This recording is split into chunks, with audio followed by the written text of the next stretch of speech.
Spoiler alert!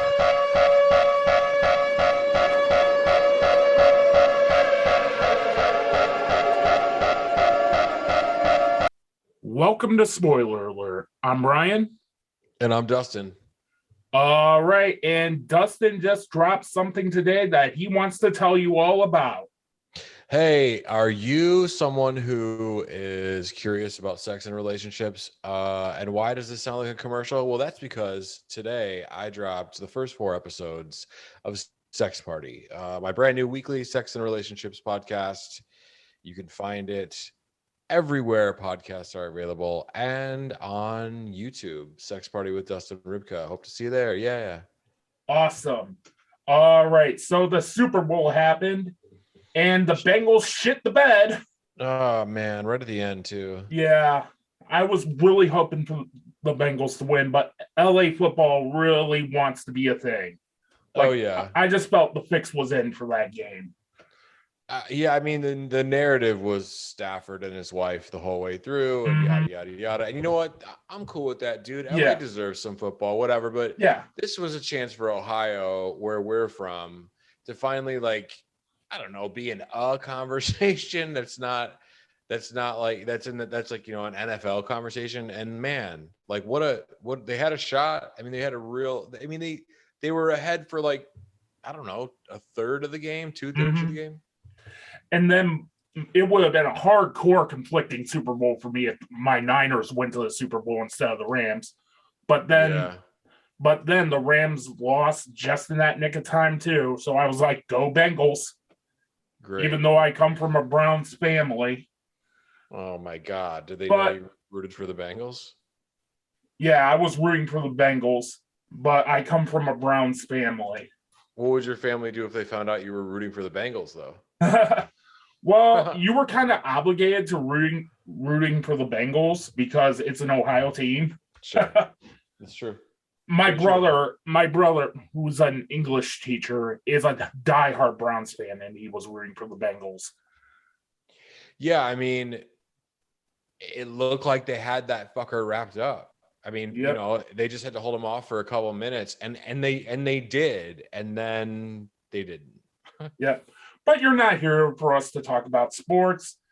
Let's talk about the Super Bowl movie trailer, starting off with the big one, Doctor Strange in the Multiverse of Madness. Well, we talked about in the pilot episode, which Sam Raimi were we going to get? Were we going to get Evil Dead Sam Raimi or Shut the Fuck Up and Do As You're Told Sam Raimi? This trailer gave us the answer. We're getting Evil Dead Sam Raimi for this. And fuck yes, I am hyped for this movie. Yeah. So what the fuck? Yeah. I was definitely like, you know, packing up I was standing in my kitchen, like, you know, slopping pizza onto a plate and chips and all the fucking bullshit. And I heard, you know, and I knew it. I knew what it was going to be. And I looked around the corner, and sure enough, there's the Doctor Strange trailer and the TV spot. And I straight up from the kitchen, like, saw, like, you know, zombie Wanda. I saw zombie Strange. Then I heard Patrick fucking Stewart's voice. Yeah. And I'm like, welp. They just broke the internet, the Super Bowl, the fucking multiverse. It's all broken. Yeah. That is so far the best Super Bowl commercial for me. Yeah.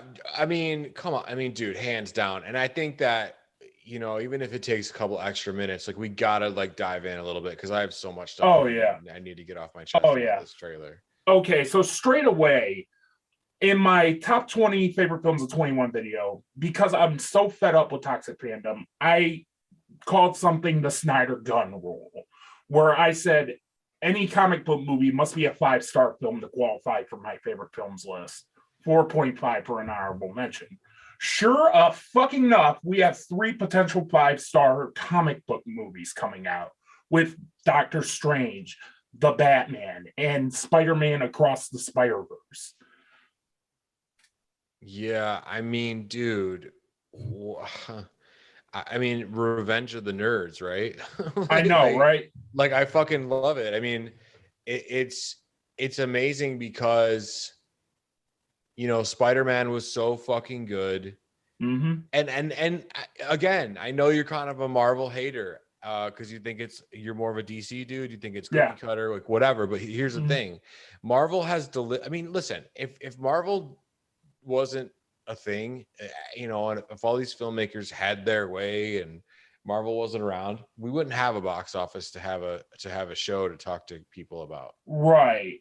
And Right. so we've And been I getting, get Marvel has their place. I get Marvel yeah, has their place. I'm not Film Gob or anyone like that who hates Marvel or hate Marvel. There right, are MCU films I 100% love. right, But most of the time it's like, this is a setup movie for the next one. I yeah, wish I liked this better.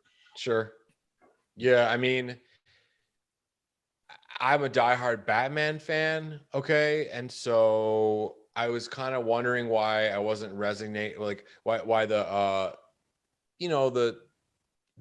Batman v Superman and Justice Mhm. League stuff, like it just wasn't resonating with me. And it's because, Batman is not used as Batman in those films. He's just like this dude who's like zipping around with like ropes and shit while everyone's like flying. It just doesn't make sense on film and whatever. And also too, um, that's my character. And he was being used as a piece of something else. And so that being said, if my character were Spider-Man or Iron Man or Cap or any of these things, and they were just being used to like serve the narrative, then I Yeah. would, I would kind of be upset too. But Marvel has given us quality, and something interesting is happening here. And I'm going to go on record. It's going to be my controversial statement.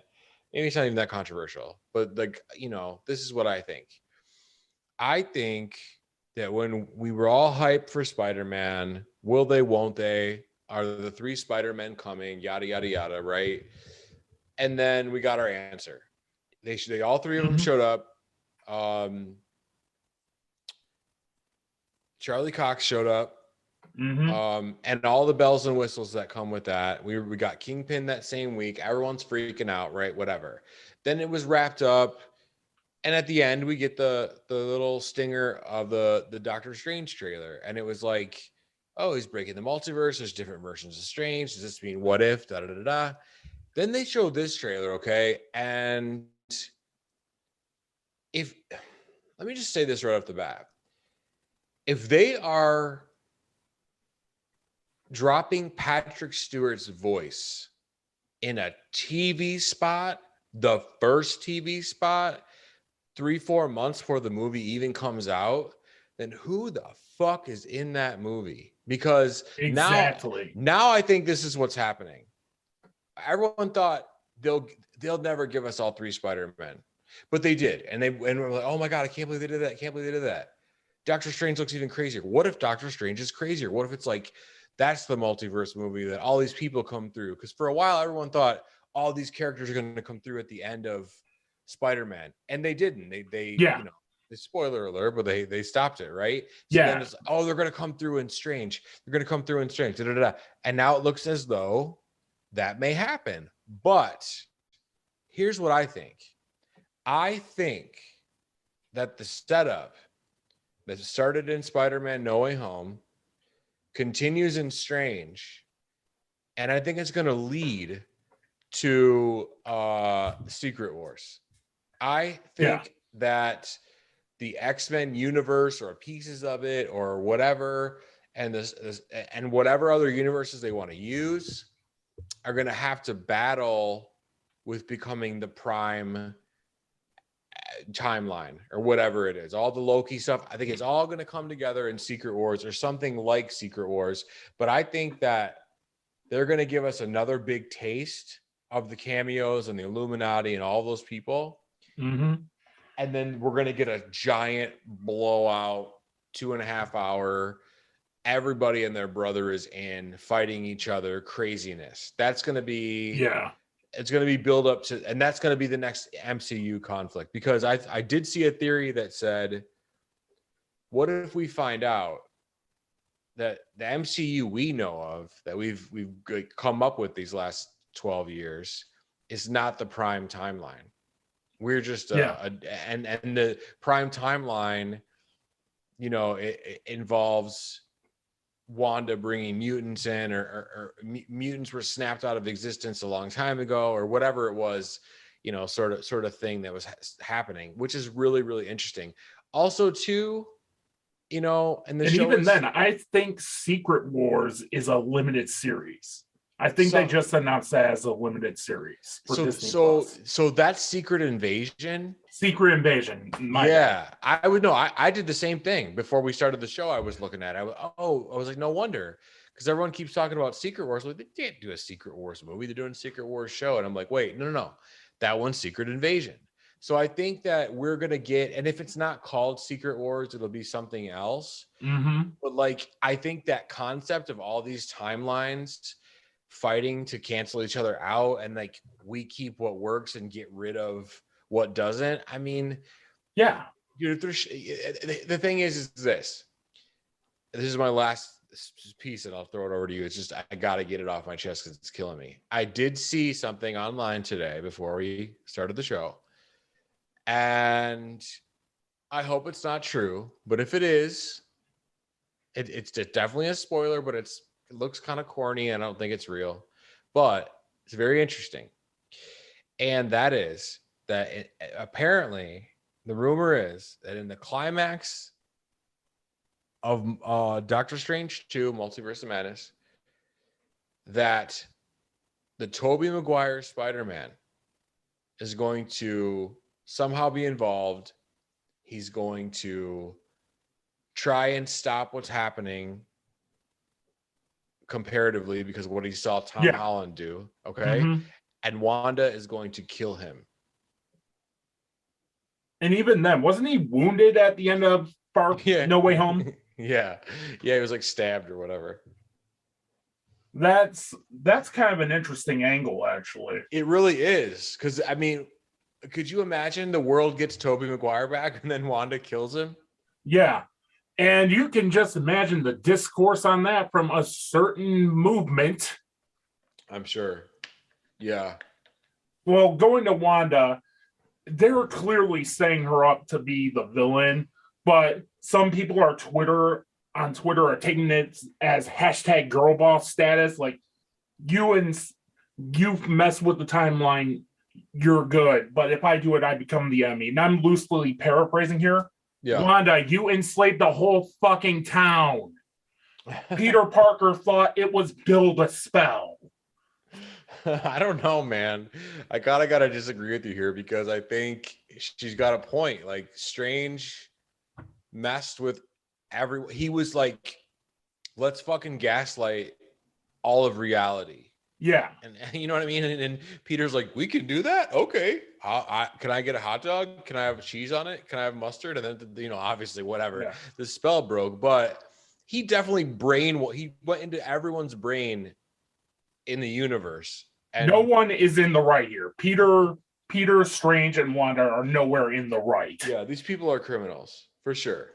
Absolutely. But I'm glad that they're giving her, you know, the good villain reasoning. She just wants her kids, man. Yeah. You know, and she'll just do whatever she can do to get them back. And that was born out of having, you know, her brother being murdered and Thanos, you know, murdering fucking Vision, and then some asshole bringing him back to life for a weapon. And like, you know, trauma gave her those kids and then they were taken away. And now, so I like that. I like villains, full stop, but I like villains who have, you know, very human reasoning for what they do even better. Right. Me too. But I wasn't like the biggest fan of WandaVision. I thought it was fine. Yeah, I think the first handful of episodes were really like genius. Were really well done with the genre TV stuff, because when all of us, you know, want to escape a pandemic or a breakup or, you know, have a bad day or, you know, maybe we just want to go to sleep, we always go to our shows. We go Mhm. to, and they can be a really rough universe. Maybe your thing is Sopranos or Daredevil or whatever. Some people's thing is The Office and Friends and whatever. But the world of that show becomes this, like, whether it's dangerous or not on screen, it becomes this safe sort of familial place where we escape to every day because nothing bad can happen in that world. And if you were suffering from massive trauma and you had those powers to create that around you, you kind of Yeah. be in a 1950s show and then a 60s and 70s, you know, like everything you had grown up with as a child. I mean, Mhm. I'd be running around in you know, the Tim Burton Batman universe and all Exactly. sorts, you know, whatever. So that's what I loved about that show. That's what the brilliance was for me. Yeah. And there's a lot of great technical things on display, like the dope circular shot of Doctor Strange just simply waking up. And I'm Yeah. like, wow, a filmmaker actually did this. Mm-hmm.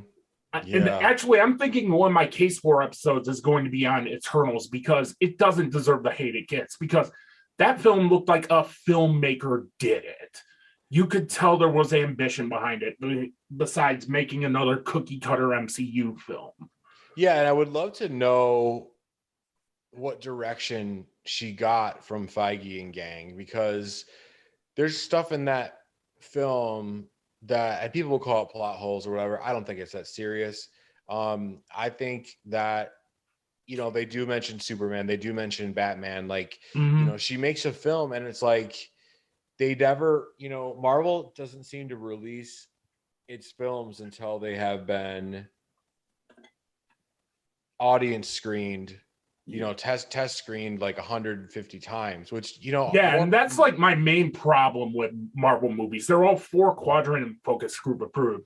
But when I see something like an Eternals or a Captain America the Winter Soldier, or Yeah. even a Guardians of the Galaxy, Yep. I get excited. Yeah, I mean, they're I love when I see like these Instagram accounts and shit that are like good films or cinema bros, or like, you know, these, they're really high quality, and you look and you see like, you know, the Marlon Brando stuff, you see like the Ryan Gosling, like, and it's all these classic films, Tarantino, and then they include Marvel in that, you know, and it's like, I love that because, you know, cinema, that is cinema. And Mm-hmm. so Any it's, way you slice it. and exactly, and you should be able to, I don't know, I get so excited when I go to a horror film like a Halloween or a Scream in the theater, because Yeah. it's such a breath of fresh air, because I'm just constantly going to Marvel films and I love them, I look forward to them, I go the first night, you know, whatever. And I think it's just exciting to just be in one film, you know, one day and next and another, whatever. You can go to that same place and get so many different sort of experiences out of it. And I love when you can't just say, oh, fucking Marvel films, you know, comic book movies, the source material. Man, Yeah. shut up. I can't stand those people either. Me neither. Like, oh, we'll get to that when we talk about the DC Sizzle Reel. Oh, believe me, we're getting to that. Good. And mark my words, this is gonna be another $1 billion movie for Marvel. Yeah, absolutely. I mean, dude, now they got us right, and they could have just played it safe. They could have given us fucking. They could have wrote a bigger check and just done, you know, Iron Man Resurgent or whatever. They could have, Mm-hmm. you know, just shackled James Gunn to a fucking bed, and, you know, I Mm-hmm. mean, they could have retread. I mean, they could have played it safe, and everyone's like, I don't know, kind of bitchy, but, you know, about, oh, the timeline of stuff happening. I'm just not as excited about Marvel. Da, da, da, da. And like, dude, for me, honestly, we're in that quiet moment where we don't really know what the next fucking um what the next big coming together of the heroes is going to be. Of course, I think it's like a Secret Wars type thing. Obviously, it seems obvious to me, but like this juncture we're at, where things are kind of just sort of all over the place, is my favorite piece, because anything's possible, and we're just kind of going with it. And instead of playing it safe, they decided to foray into television. They decided to, keep putting out 2 to 4 movies every year, and to take chances. Black Widow, Eternals, Shang-Chi, those are all chances that they took, and some paid out more than others. And I just, you got to respect that. I mean, Eternals, the comic book, was always super weird, and it's such a Jack Kirby ride. It's such a fucking like, hey, I'm a weirdo kind of a thing. Like, this does exist in the universe, but also it feels really like abrasive and like it shouldn't fit. Even the shapes are sort of jagged and strange on the costumes, and the movie felt just like that. So that's why I like it. Yeah. All right, now let's get to Jurassic World Dominion. And let me just say this much. I've been burnt on 2 Jurassic World movies. I do not like either of these. But Jurassic World Dominion actually has my attention. Yeah. Because Fallen Kingdom sets up the fact that the dinosaurs are now all over the world. Right. And that's an interesting angle to take that. Yeah, because the books and then the early Spielberg stuff, they were always sort of getting to what happens if they get out and get to the mainland kind of thing, and not just one but many, and they always drop that plot line. I just bought Jurassic Park. For me, is one of those franchises where I feel kind of like I should like it more than I really do. And I always, like, every 5 or 10 years, I'm like, I'm gonna give this franchise another shot. So like recently it was like $29.99 for all 5 movies that are available. And I was like, fuck it. And I bought it just to have it, just as a film fan. And I actually haven't seen Fallen Kingdom yet. Or no, wait. No, the last Jurassic Park, I haven't seen it yet, believe it or not. And so I needed to see it anyway. So I bought it. But remembering Jurassic Park, like, the first movie is cool, but like, I love the first Jurassic Park movie. The second and third ones are kind of like, they're fun just to like watch and just like screw around with or whatever. Like, the idea of the Chris Pratt one where, the world, there's not, kids have, there's dinosaurs since they've been born kind of thing. So it's not a strange thing to them. That's an interesting take. And then they all get out. I mean, dude, there's got to be more you can do with these dinosaurs. Exactly. What the fuck? Exactly. And that's why I felt both Jurassic World movies were crushingly mediocre, because you're just doing Jurassic Park all over again. But this time it's populated. Yeah. Whereas the first Jurassic Park was more or less a test run. Yeah. Yeah. And I like the idea that they're using the dinosaurs as weapons, because that would happen. That would happen. Yeah. There are things I do like about Jurassic World. I do like Chris Pratt's character. I do like that he can train raptors and all that. Some of the visuals are really cool, but everything else, like Bryce Dallas Howard essentially being busy businesswoman from Family Guy. Right. And having no personality whatsoever. Yeah, and that's a waste because she's great. Yeah, I love Bryce Dallas Howard. That should have been a slam dunk. Yeah. Yeah. And like, so I feel like the original cast has so much unfinished business. Yeah. Like they establish these people in the first one. They work really, really well together. And then they like sparse them out over the next 2 movies. And with them coming back in this one, it is sort of a legacy reboot, whatever. Yeah. And for me, this looks like The Rise of Skywalker done right, as Colin Trevorrow's directing this and co-wrote this. And if you read the Duel of the Fates script like I did, we could have had an awesome episode 9. But no, the alt-right had to bully an Asian actress off of social media. Oh, God. And Kathleen Kennedy had to kowtow to these assholes. Yeah, it's so gross. And it didn't work. It backfired. Yeah. I did hear they made an announcement or leaked something close to the Super Bowl or somehow related to the Super Bowl got out. I don't know, but there's a rumor going around they're gonna do another trilogy like based on Ray's character or something. I don't know how. Yeah, a sequel trilogy. Yeah. So what would that be? That would just be 10, 11, 12? More than likely. If they Oh were my smart, God. they'd try and court Ryan Johnson back, but you guys fuck you money from an original property. Yeah. He might do it just to piss people off. Yeah. But going back to what I just said, the reveals for Grant, Sattler, Malcolm felt natural. Like, I felt Yeah. like, okay, this movie will probably be in good hands. I want to see where this goes. But at the same time, there's that nagging thought in the back of my mind. It's like, I'm going to get burned again, am I? Yeah, and maybe it's our fault because every single Jurassic Park movie is like the same thing. This is the movie. We shouldn't go here. Oh my God, what have you done? Run! Like that. Exactly. Every single movie is the same Yeah. thing. Like, and that's like, can we have them? Like Jaws. It's like Jaws. Both Jurassic Park and Jaws should have been one and done movies, but Universal Pictures got extremely greedy. So did Spielberg, and decided to make a whole ass fucking franchise out of both of these.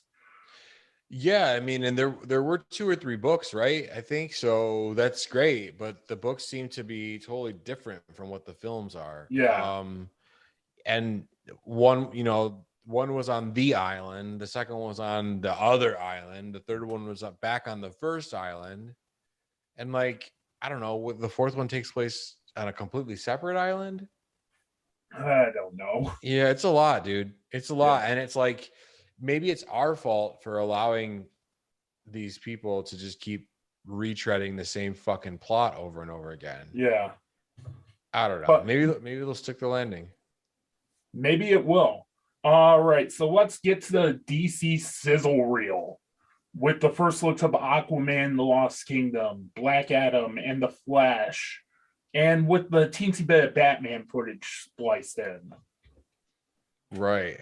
I mean, DC, it's weird. Like I'm again a bat freak, and so I am super excited that they're actually pulling Batman away from the DCEU or one version of it, and there's going to be like a serious noir Batman universe set up completely on its own. And so I'm excited about that. I'm like I'm ecstatic about it. And so there's that. Obviously we're going to get all sorts of Batman from the other properties. Yeah. But yeah, dude, I mean, I am really excited after the Batman. I think obviously the next thing I'm actually really jacked about. It looks fucking awesome, and I hope that they don't DCEU it too much. I hope they just let it be whatever it is Black Adam. Yeah, me too. Like the Justice Society of America reveals had me hook, line, sinker. Pierce Brosnan actually using his natural brogue as Kent Nelson.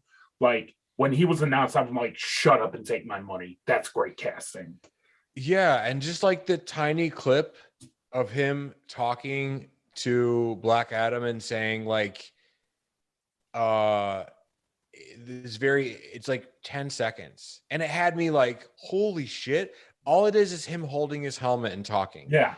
And he's just talking to the camera, who's essentially Black Adam, and he's like, come with us. Like the world, it needs you, and you'll see. Fuck. What? Dude, can you be my dad? And also, when can I buy tickets? Like that's exactly where I'm at with that, you know? And then you have Aldous Hodges, Hawkman,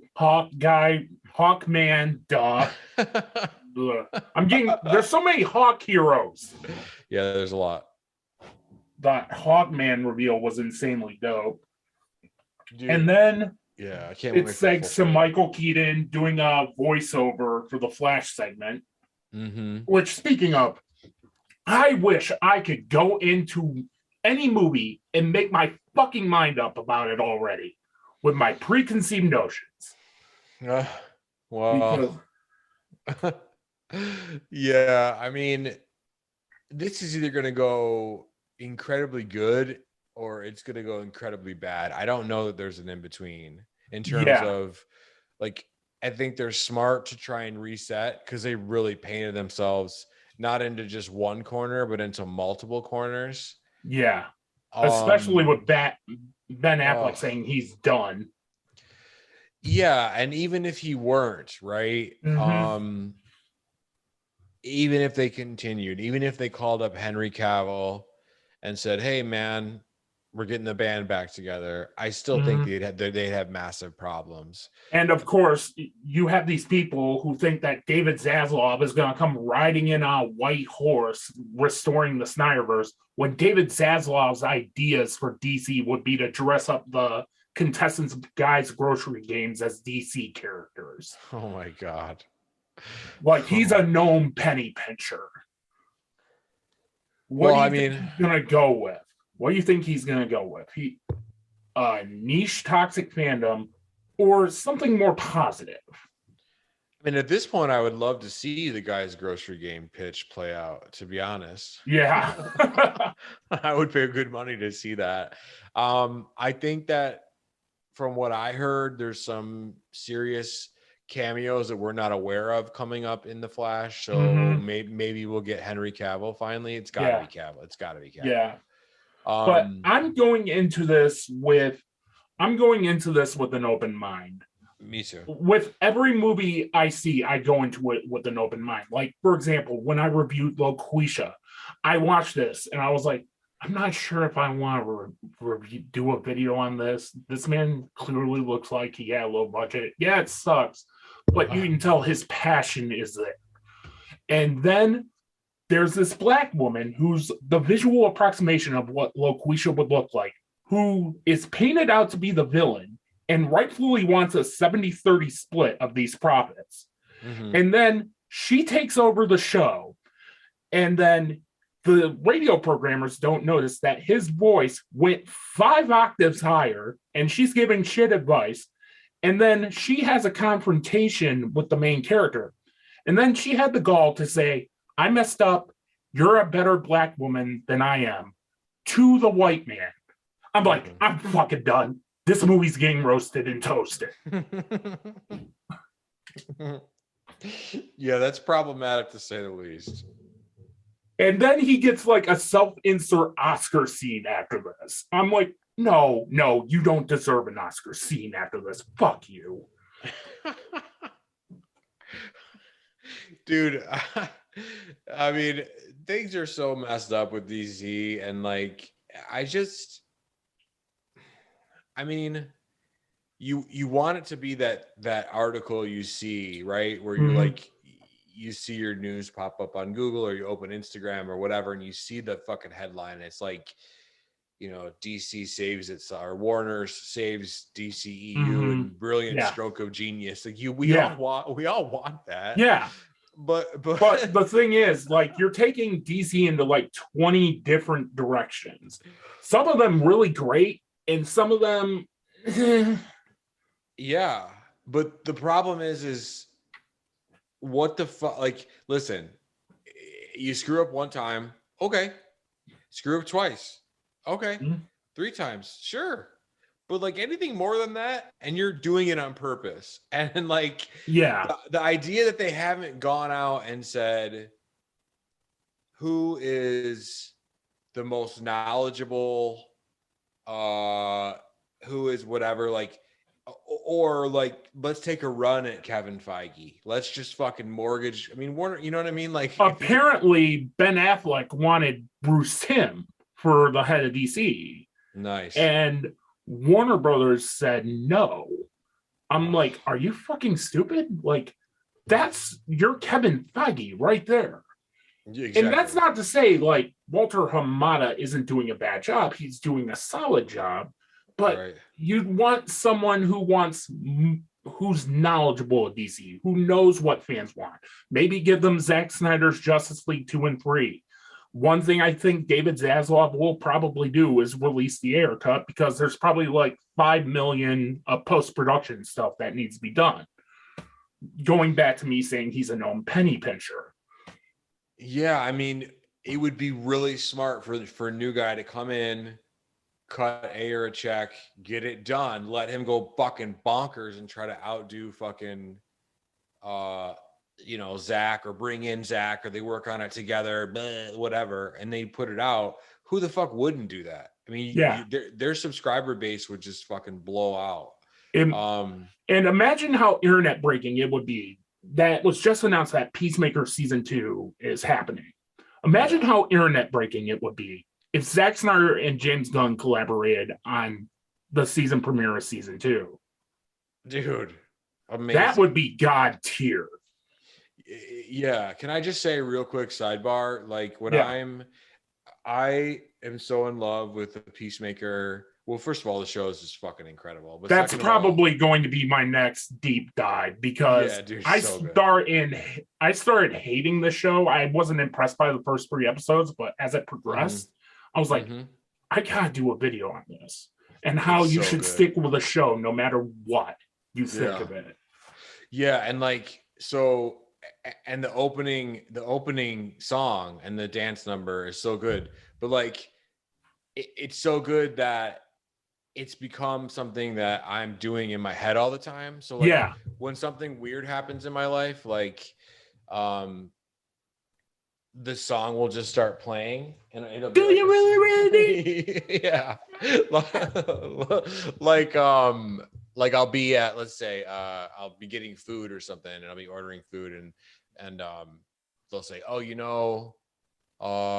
if for another $2, like you could get like an extra meatball and fries, and then theme song. Like, and you're doing like the rigid action figure moves and shit. Right. I toyed with doing a mini dive on just the intro alone, but I really didn't have time to like sit down. Yeah, I mean, I was originally gonna bang it out today, but I had way too much to do. It was 53 degrees, and I had so much shit I wanted to get done. Yeah, today was a doozy, and that song will just start playing, and like to begin my episode that I'm in my real life or something. Like, I'll get a text or something, and I'll look up and I'll hear, and I'll see myself staring at the camera, and then boom, this theme song will kick in, because it's such it's just great. It's amazing. It makes you feel like you're living in your own twisted reality. Mm-hmm. I can't wait for it, and I'm super pumped that season 2. I'm hoping we get a cameo from Batmite, so we'll see if that's.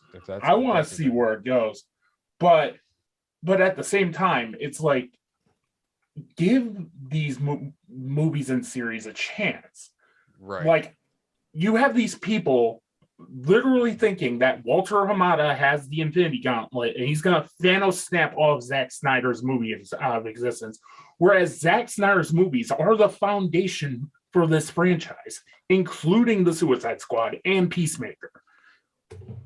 But if you were to corner a Warner Brothers exec, in the restaurant and say, "Hey, I need a decision. I need to know, is Zack Snyder's Justice League, is that canon?"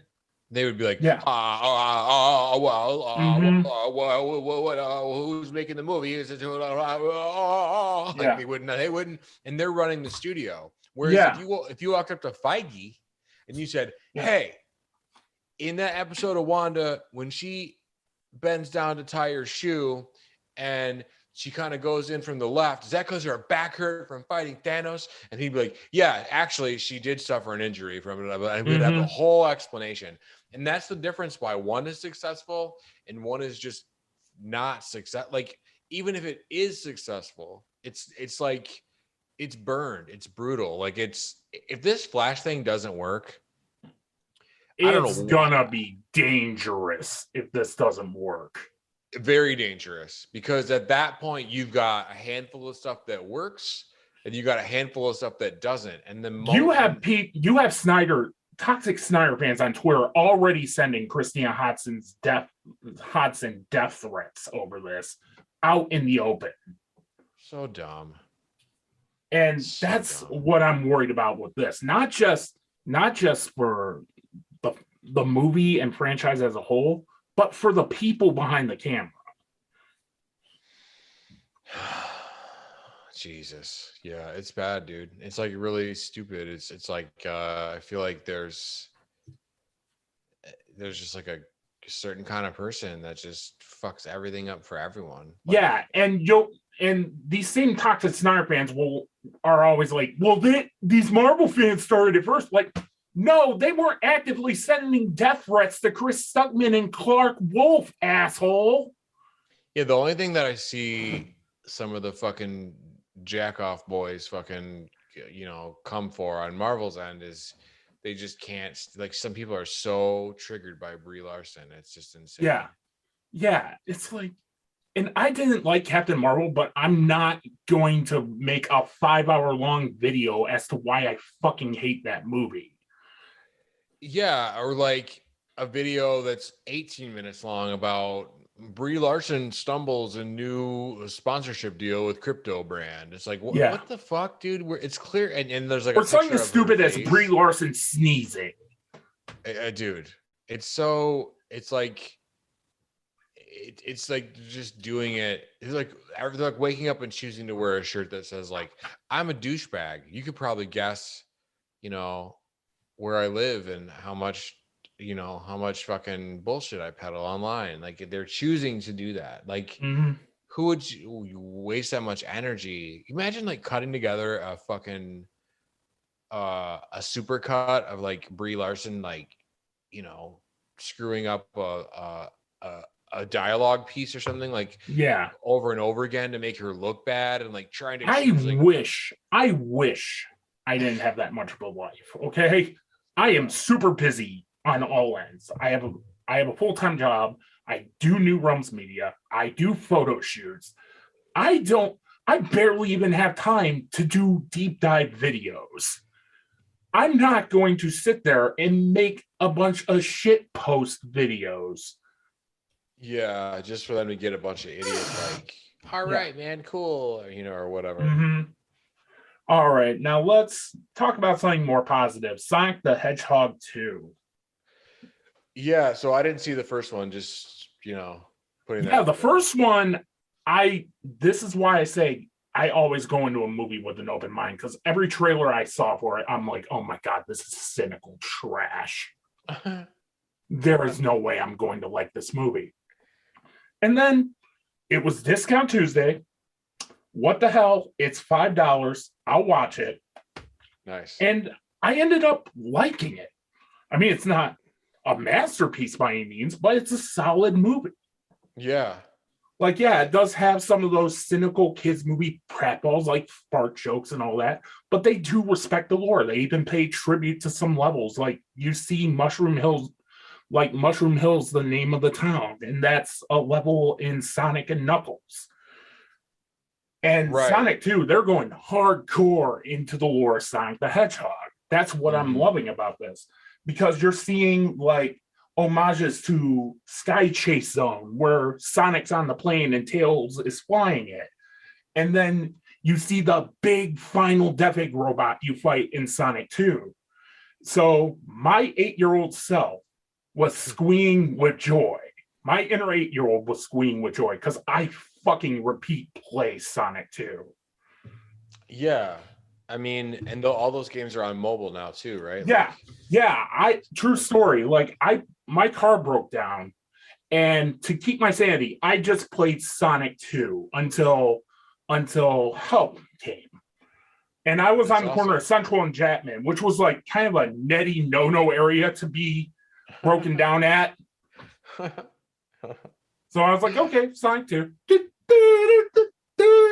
Yeah. Yeah, it's awesome.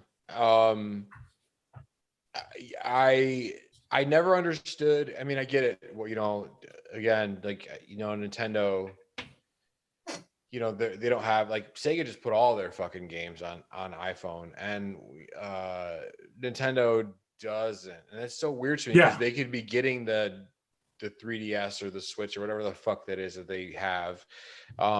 They could be getting all that business, but then they could be getting business like people like myself who just want to play like this old ass Mario game or Mario 2 or something on their phone all day long. So I never understood. But like with Sonic, now there's a second movie for it. There's a success. And so I think that it's attributed to the way that Sega allowed their properties to exist on the iPhone, on whatever. People are playing it, they're keeping the conversations open, and then they make this movie and it does well. I remember that being like the last movie to come out before the pandemic ripped everyone's throat out. Yeah, and Sonic the Hedgehog was the first movie, was actually great. I had a blast watching it. I felt young again watching this, and Jim Carrey is a surprisingly good Robotnik. Yeah, it's played more for comedy, but he does have that little bit of menace to him. Totally.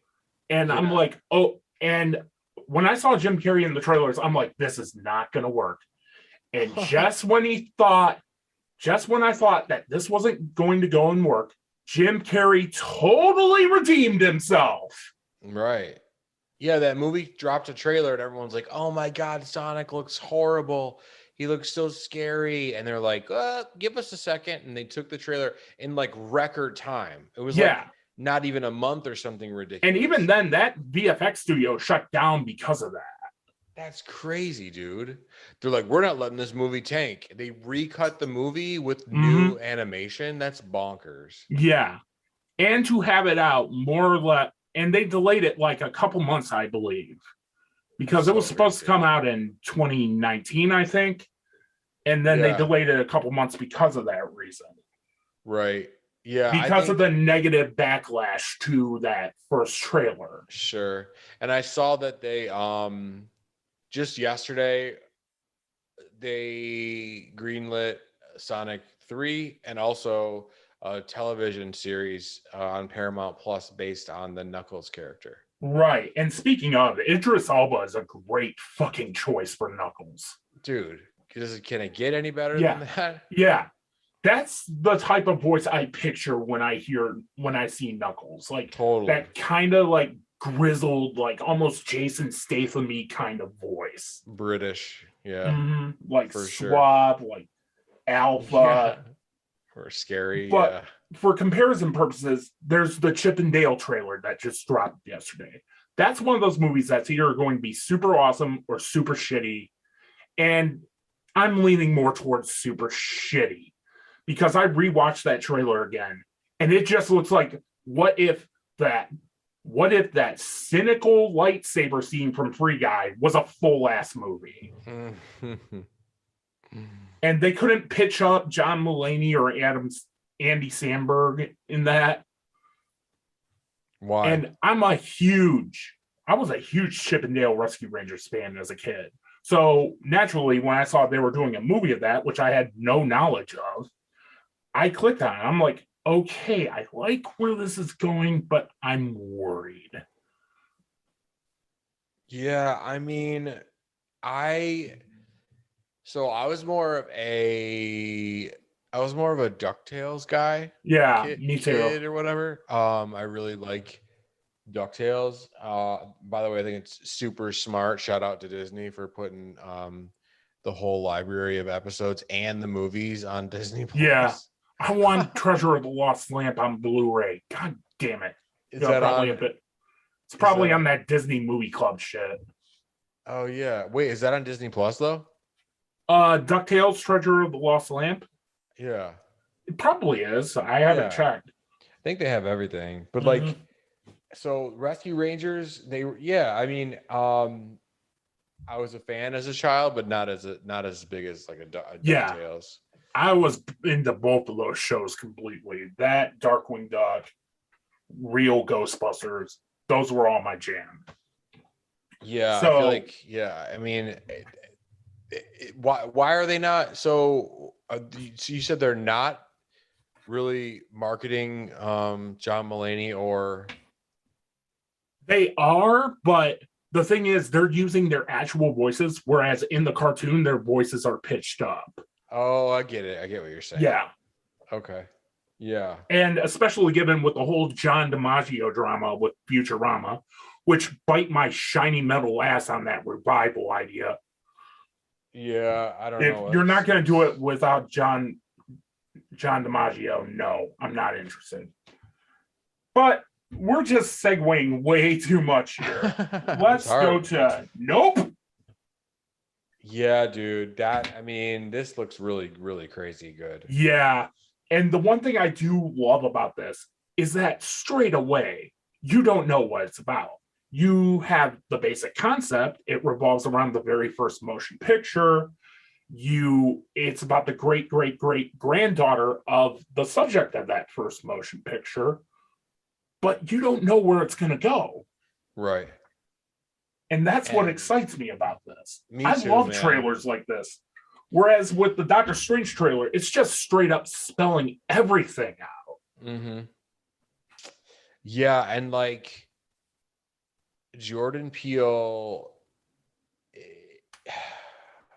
dude, the level of talented and the level of like just like thoughtful in terms of making a film, marketing a film, naming a film, cutting a trailer together. He hopefully will be this generation's, Hitchcock. Exactly. He pretty much already is. Yeah. Like he won an Oscar for writing straight away with Get Out. Well deserved, by the way. Oh man, it's so good. And like his last film, why am I not remembering the name? Us. Oh, Us. Holy shit. Yeah. Super great. Yeah. Scary. Moody and atmospheric.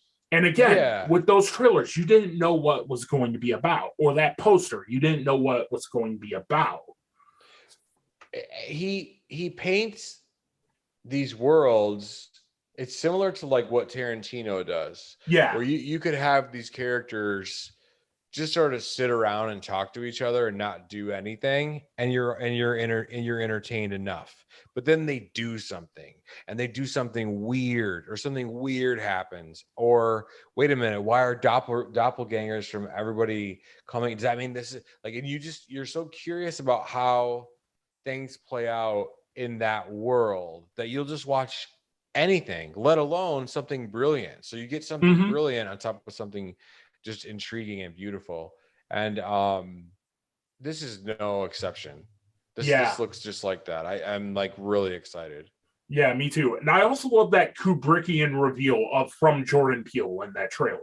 Even something as simple as that from Jordan Peele reveal means that we're going to get something really cool with this.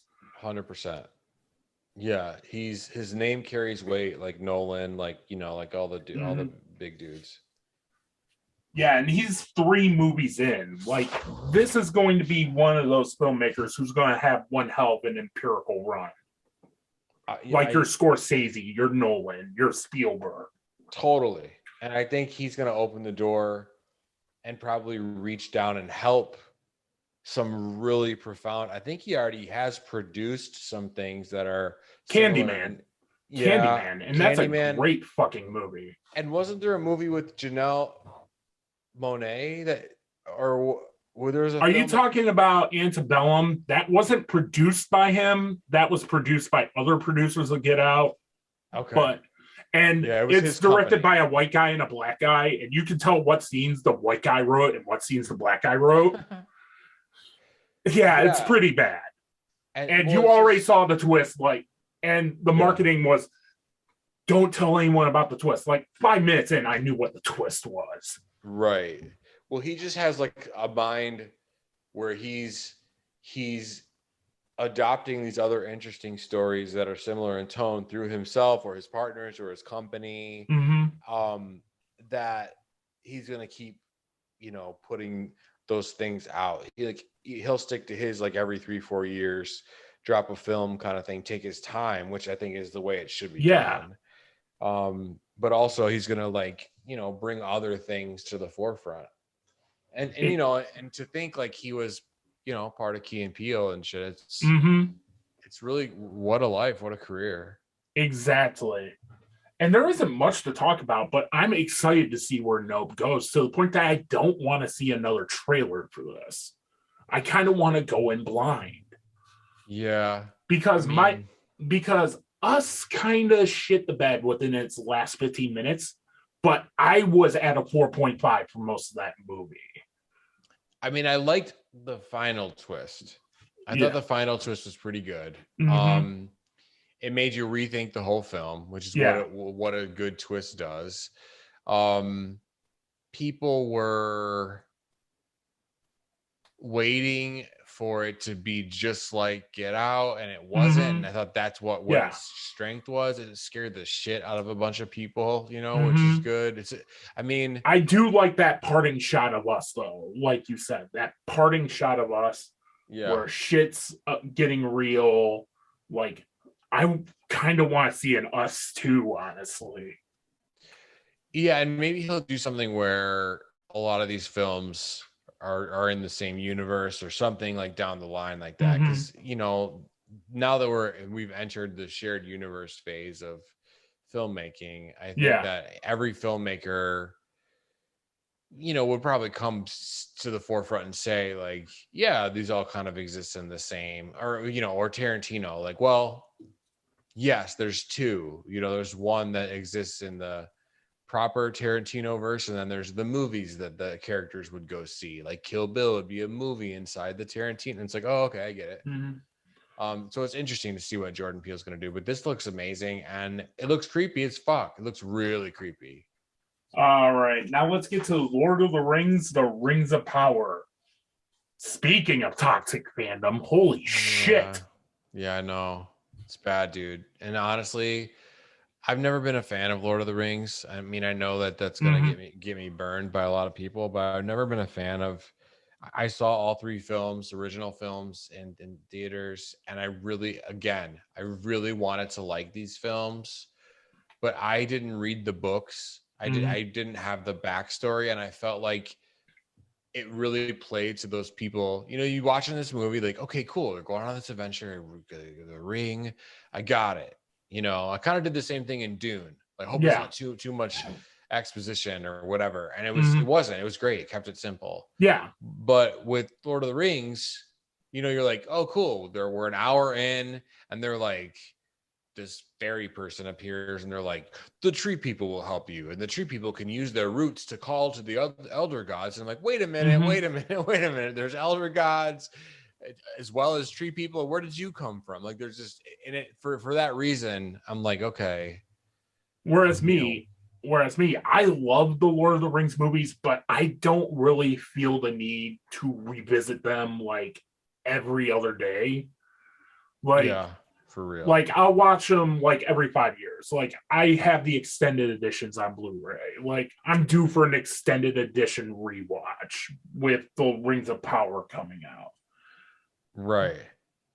Well, I don't know about this. For as much money as they spent on it, I don't think it looks that good. Yeah, it looks fine. Mm-hmm. Like, you're seeing that money on the screen. Yep, that's Jeff Bezos putting a lot of money into this. The production quality looks good, but it's like, I wish this grabbed me. Yeah, it doesn't. But at the same time, I don't think it deserves the visceral hatred it's getting. Like when they released the poster of a black man holding a sword and people of a certain demographic flip their shit. And it's like, dude, if you're whining about this, fuck you. Yeah. It's 2022. Grow the hell up. Seriously. And even then, it's cyclical because there were these same posts in 2001 slamming Peter Jackson, saying they'll pirate this movie. They'll do all that kind of stuff. It's like poetry. It rhymes, to quote George Lucas. Yeah. And it's kind of weird seeing those posts and how they eerily reflect the reaction of the trailer in 2022. Right. Yeah, dude, I mean, it's just it seems like there's a lot going on. So it's a prequel series, apparently. Yeah. Didn't we already do that with The Hobbit? Or Yeah. The Hobbit was a prequel. And it's like, where are you going to take the story pre-Hobbit is my question. And are the Tolkiens involved in this? Those are my main questions. yeah, I mean, are there any characters that are from the books or the movies that are in this? I think Sauron's in it, from what I hear, but I'm not 100% sure. So now all of a sudden, like, there's multiple rings and then they all get melted down into one or something. Is that what we're doing? I don't know. I don't know either. It's Yeah, exhausting. and even then, it's like, okay, it looks gorgeous. The cinematography's dope, but Jeff Bezos tweeted about it. give me something. Give me a line of dialogue. Introduce me to some of these characters, because that's what you need to do. Like, get a feel for these characters. Now, we just talked about No, where it's the polar opposite of this trailer, where you don't know what it's really about, but you're invested.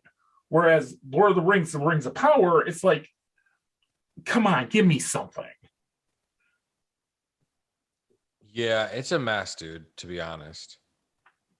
It's really a mess, I think. And I feel like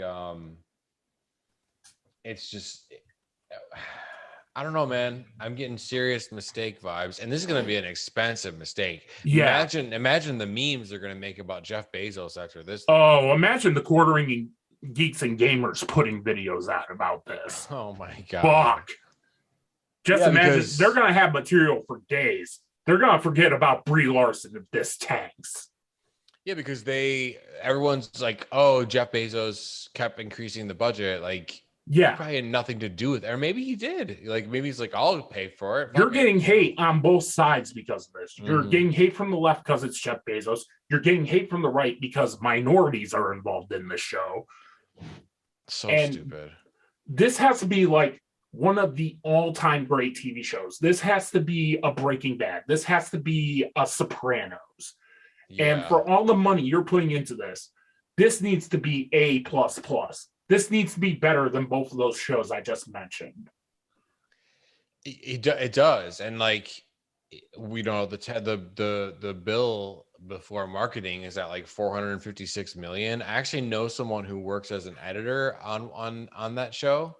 And they're telling me all the time that they do their best work, and they just do like, I don't know, semi-minor things or something. I don't know what they do exactly, but the editing things. And they tell me that the client, who's fucking Amazon, always comes back and it's like, spend more money, make it look like this. So they're just like, shit, what the fuck? So like they work on that show and they're constantly getting budget increases like through the roof. Yeah. So I don't know, man. It's 10 episodes. I think it's like 8, I believe. It's 8 to 10, one or the other. It just doesn't, it looks very not $450 million. Yeah. And if you're spending that kind of money, you better get some motherfucking A-listers. You better get some up-and-comers for this. Yeah, I didn't like the look of the films or the prequel or any Peter Jackson stuff either, to be honest. I thought it looked too, but if that's your aesthetic, that's your aesthetic. Yeah. That's cool. It's like I said, I love the Lord of the Rings movies, but I remember them so vividly that I don't really need to watch them again, but rather watch them like every 5 years. Right. Yeah. It's I don't know. It's going to be interesting to see how that one plays out. And let's just get to the last two that are just like 30-second TV spots. Speaking of, it looks fine. The Lost Key. The Lost Key. I don't know if I even... Wait, what is that one? That's the one with Sandra Bullock, Channing Tatum, and Brad Pitt. Yeah, why is this happening? Yeah, this to me is what I call a mom movie. This is a movie I know my mom would like. Well, Channing Tatum took this Gambit thing not happening pretty hard, huh? Because like Yeah. he's got a movie this week about a dog, right? And then he's got a movie next week or next month or whatever with Sandra Bullock where he's like running around the jungle, like really dumb rom-com-y kind of things. Yeah. They look like they're really funny together. Yeah. And the film looks like it'll probably be funny, but it Yeah. looks like something that should go straight to Netflix. No, not just that. Paramount Plus. Like There, this. yeah. This is like one of those hybrid streaming movies, It's like definitely Marry Me or something like that. exactly. And if they're throwing the Brad Pitt cameo in the trailer, in the back just half says- of the trailer, That just says the movie sucks. exactly. And it has a. I mean, it looked like it had legs. You know, the fucking. I can't think of his name at the moment, but the bad guy, the Harry Potter. Daniel Radcliffe. Yeah, like that could be interesting. Yeah. You know. I like the angle it was going with, but it's like I've kind of seen how this film goes. Oh, I'm yeah. not sure how. Something tells me this is gonna be one of those movies that starts off towards the end and then goes into blank time period earlier, Yep. which is one of those tropes I can't fucking stand. And a surefire sign the movie's gonna suck. There are some movies that do this well, like for example, The Suicide Squad does this extremely well, where it'll be like 8 minutes earlier and you're seeing a different perspective of what's going on in that same scene. Yeah, it's pretty. Yeah, for sure. I mean, there's definitely creative ways to do it. Mm-hmm.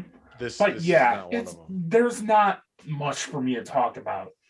But Ambulance, on the other hand, fuck yes, mid 90s Michael Bay is back. Yeah, it looks fun, right? Yeah. The Rock and Bad Boys are my jam. I love both of those movies. Yeah. And I'm kind of glad we're getting that Michael Bay again, much less like a 90s action film plot, like something like Extreme Measures with Michael Keaton and Hugh Grant. It's at this point that Ryan Moore realized that he was talking about the film Desperate Measures starring Andy Garcia and Michael Keaton. Extreme Measures was a similar film starring Hugh Grant and Gene Hackman released 2 years before Desperate Measures. Also, both of these films were released by Sony Pictures, and he feels really bad about that mistake. Where Hugh Grant's gotta take Michael Keaton's bone marrow. In a car or something? No, it wasn't in a car. It was in a hospital. I just love like weird old school 90s action plots like that. Dude, you know what's funny? Speaking of Sandra Bullock and 90s action plots, remember The Net? Yeah. Oh my God. Yeah. Dude, we should both go watch that and then do a review of that. I mean, that's insane. Like the fact that she made a movie called The Net and they were just rushing them out. Yeah, and it was extremely dated the second it came out. That's why I hate when technology is tied to a movie. Right. There are films that do it extremely well. The Matrix, of course, being the prime example of this. But when you're directly tying current technology to a plot, like say cellular, or you mentioned The Net, right? It's going to be dated the microsecond it comes out. Or will.i.am's hashtag Willpower album. Oh, that's going to be dated the second it comes out. Fuck, will.i.am, Jesus. And I was trying to get my brothers to go against the hashtag Big Dream stuff, but that hashtag kind of caught on. Yeah. Yeah, I mean, this Michael Bay one looks fun. It's very dreamy in terms of the cinematography. Mm-hmm. They incorporate the LA of the ambulance. Mm-hmm. And then Jake Gyllenhaal and Yahya Abdul-Mateen II are in this. Yeah, dude. I mean, great casting. Yeah. I feel like the plot will probably be pretty, pretty standard, but lots of bass explosions. Yeah. Lots of explosions and helicopter shots of explosions, low angle shots, right? as things going around. But there's Yeah. not much to say about this because that No. spot was 15 seconds long. But Well, it's not pretending to be something it's not. yeah, it's not pretentious. That's why I love Michael Bay and Zack Snyder. They do what they do. Yep. And as I was revisiting Zack Snyder's movies for the project I just scrapped due to toxic fandom, I was like, no, he really is a genius. He knows how to use these characters. He knows how to do it. I may do a case 4 on Sucker Punch because I really wanted to talk about Sucker Punch. You're a fan of that movie? Yeah. Yeah. Again, it's one of them that slipped through. Man, I have a lot of films that slipped through the crack. But that's one of them that slipped through the cracks for me. Yeah. Never saw it. Yeah. The whatever he's working on now, what's it called? Rebel Moon. That sounds awesome. Yeah. Dude, the casting for that, holy shit. Yeah. Holy shit. You got Charlie Hunnam, you got Sophia Boutella, one of my favorite actresses out right now. Ray Fisher coming back into the fold. And rightfully so, because I feel that man deserves more work after Zack Snyder's Justice League. 100%. And yeah, I'm not saying this to get the Snyderverse either. I do believe he's a genuinely talented actor. Yeah, he's great. Jared Leto's in that one I just saw. In Rebel Moon? Yeah, they just cast him last week. Oh, okay. I hope it works. Jared Leto. There's Jared Leto, and there's like one or two other ones that are in there. Like the thing about Jared Leto is he's a great supporting actor. He's not a great main actor. Well, I think because he's very intense, and when you need a shot of intense, like he's not relatable. You know what I mean? I think that he might, and I say this sparingly, but like he might have a real solid chance with Morbius because Michael Morbius is just a fucking weirdo. Yeah. And, and Jared Leto's a weirdo, and it's perfect. And he's an amazing actor, but they tend to over CGI and like 90-minute, made for TV. I mean, look at Venom. Yeah. I hope that they don't pull a Venom with Morbius, but it looks like they might. We'll see. Yeah, I'm on the fence on that one, but I'm willing to give it a chance. Yeah. So that's the problem with Jared Leto is that he is a supporting, he's very intense and unrelatable. Yeah. All right. Now that we segued out of Ambulance to talk about Rebel Moon, I think it's safe to say we're done talking about Super Bowl trailers. Yeah. All right. For sure. Be sure to like, comment, share, spread the word of New Rums Media. Follow me on all my socials at New Rums Media. Also, go check out Sex Party with Dustin Rybka. And until then, I'll see you next time.